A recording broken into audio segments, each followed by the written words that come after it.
देश भर में आगामी लोकसभा चुनाव को लेकर बढ़ती सरगर्मियों के बीच प्रधानमंत्री नरेंद्र मोदी आज अपने संसदीय क्षेत्र वाराणसी पहुंचे, जहां सीर गोवर्धन स्थित संत रविदास मंदिर जाकर प्रधानमंत्री ने दर्शन किए, मत्था टेका।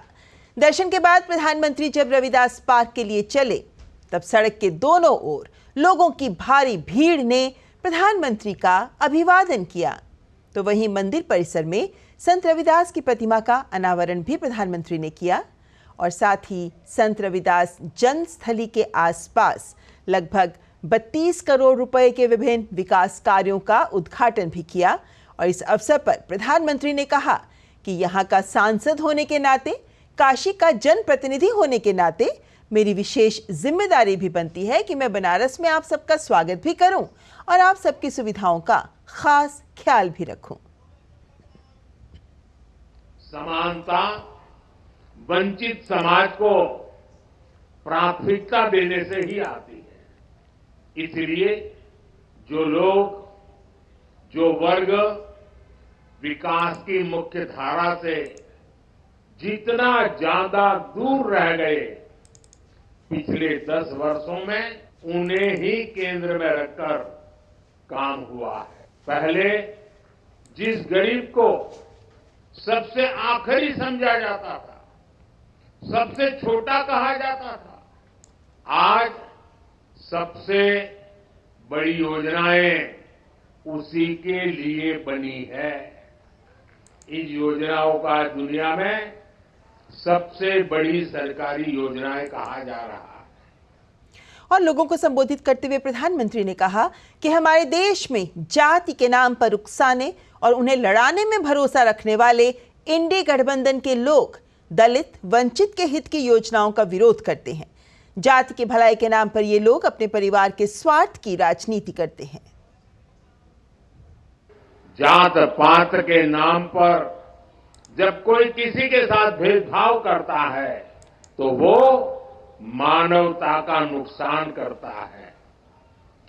अगर कोई जात पात के नाम पर किसी को भड़काता है तो वो भी मानवता का नुकसान करता है। इसलिए भाई और बहनों, आज देश के हर दलित को, हर पिछड़े को एक और बात ध्यान रखनी है। हमारे देश में जाति के नाम पर उकसाने और उन्हें लड़ाने में भरोसा रखने वाले इंडी गठबंधन के लोग दलित, वंचित के हित की योजनाओं का विरोध करते हैं। और सच्चाई ये है कि ये लोग जाति की भलाई के नाम पर अपने परिवार के स्वार्थ की राजनीति करते हैं। और प्रधानमंत्री नरेंद्र मोदी ने वाराणसी में 13,500 करोड़ की विकास परियोजनाओं का शुभारंभ और शिलान्यास किया। पीएम ने बनास काशी संकुल का लोकार्पण भी किया और प्रधानमंत्री ने वाराणसी में एक नए मेडिकल कॉलेज और बीएचयू में नेशनल सेंटर ऑफ एजिंग की आधारशिला भी रखी। प्रधानमंत्री ने इसके अलावा कई कार्यक्रमों के शुभारंभ के मौके पर पहले की सरकारों पर हमला करते हुए कहा, 6 दशक के परिवारवाद, भ्रष्टाचार और तुष्टीकरण ने यूपी को विकास में पीछे रखा। उन्होंने साथ ही कहा कि कांग्रेस के युवराज का कहना है कि काशी के नौजवान यूपी के नौजवान नशेड़ी हैं, जिनके अपने होश ठिकाने नहीं। वे यूपी के, मेरी काशी के बच्चों को नशेड़ी कह रहे हैं। कांग्रेस के युवराज परिवार ने क्या कहा? वो कह रहे हैं और काशी की धरती पर आके कह रहे हैं, काशी के नौजवान, यूपी के नौजवान नशेड़ी है। ये कैसी भाषा है भाई?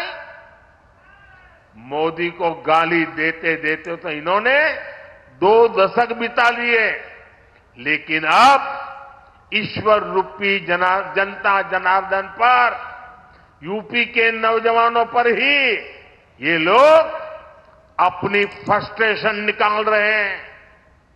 जिनके अपने होश ठिकाने नहीं है, वो यूपी के, मेरे काशी के बच्चों को नशेड़ी कह रहे हैं।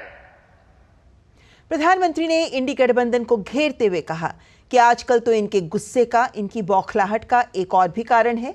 इनको काशी और अयोध्या का नया स्वरूप पसंद नहीं आ रहा। ये अपने भाषणों में राम मंदिर को लेकर कैसी कैसी बातें करते हैं। उन्होंने कहा कि मैं ये नहीं जानता कि कांग्रेस को प्रभु श्री राम से इतनी नफरत है। अपने भाषणों में राम मंदिर को लेकर कैसी कैसी बातें करते हैं, कैसी कैसी बातों से हमले करते हैं।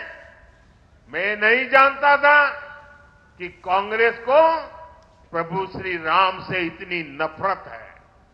भाइयों और बहनों, ये अपने परिवार और अपने वोट बैंक से बाहर देख ही नहीं सकते, सोच ही नहीं सकते।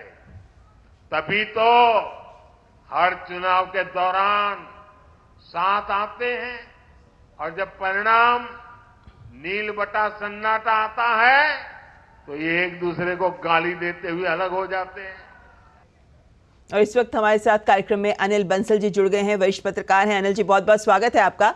और अनिल जी, जब हम लगातार देख रहे हैं ऐसे में कि जब भाजपा की ओर से इस बात को सामने रखा जा रहा है कि क्या कुछ काम किए जा रहे हैं, ऐसे में जबकि प्रधानमंत्री आज सांसद के तौर पर अपने संसदीय क्षेत्र तक पहुंचे हैं, उस समय पे नशेड़ी का जो बयान, नशेड़ी युवाओं को नशेड़ी कहने का जो राहुल गांधी का बयान सामने आया, वो जरूर सवाल इन मायनों में खड़े करता है कि एक और सकारात्मक पक्ष नजर आता है कि युवा हमारी ताकत है, युवाओं को आगे बढ़ाना है। दूसरी ओर चुनावी परिदृश्य में एक ये बयान सामने आता है कि काशी के युवा नशेड़ी हैं।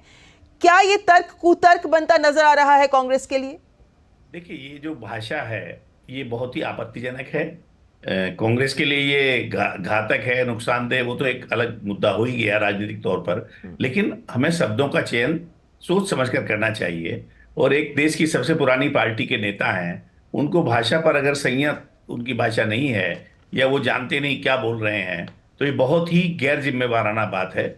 ऐसे हम कोई किसी प्रदेश को, किसी शहर को या नई पीढ़ी को नशेड़ी कहकर उस तरह से अपमानित या जलील नहीं कर सकते। तो ये बिल्कुल राहुल गांधी जी ने अगर इस तरह की टिप्पणी की है तो निश्चित रूप से इसका उनको खमियाजा भुगतने के लिए तैयार रहना चाहिए। और वैसे भी उत्तर प्रदेश में आप जानती हैं, कोई छिपा हुआ नहीं है। कांग्रेस पिछली बार एक सीट बामुश्किल रायबरेली की जीती थी।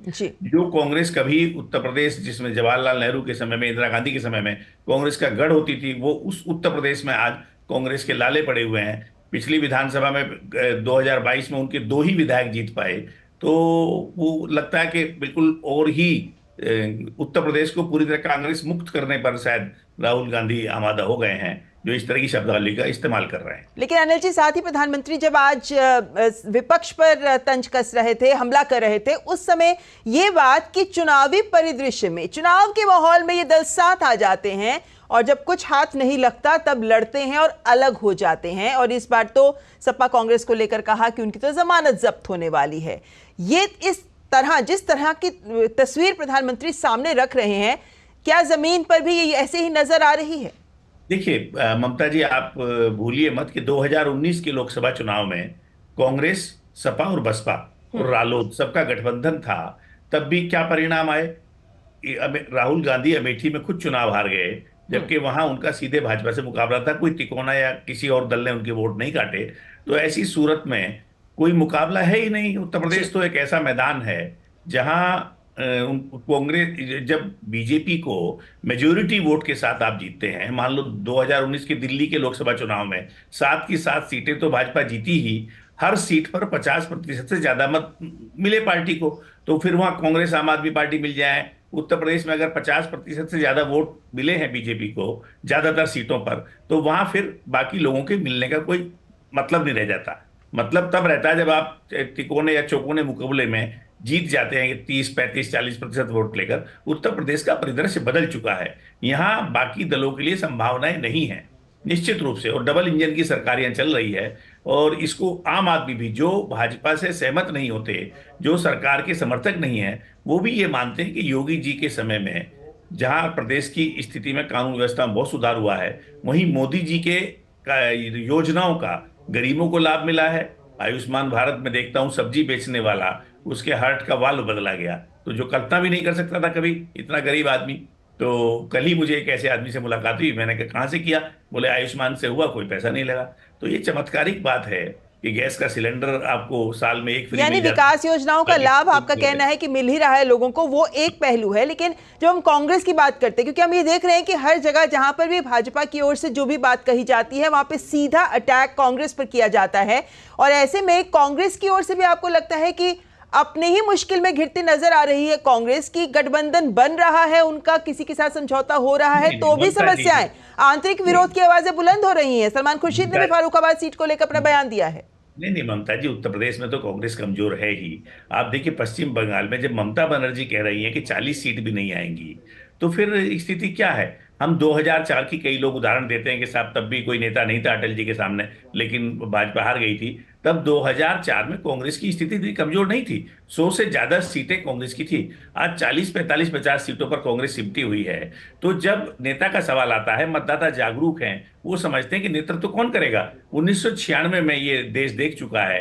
2 साल में जब संयुक्त मोर्चे की सरकार रही, 2 प्रधानमंत्री आए, वो 2 साल में वो सरकार 2 प्रधानमंत्री भी नहीं चला पाई, गिर गई। जी। अस्थिर सरकार, गठबंधन सरकार, ये कोई तभी चल सकती है जब कोई मजबूत पार्टी उसको लीड कर रही हो। आज कांग्रेस ऐसी स्थिति में नहीं है कि वो क्षेत्रीय दलों के गठबंधन को लीड कर सके। तो जी। मुकाबला उत्तर प्रदेश में तो सब जानते हैं, हकीकत है। तभी बिल्कुल। तो योगी जी कह रहे हैं कि इस बार 80 की 80 सीटें जीतेंगे।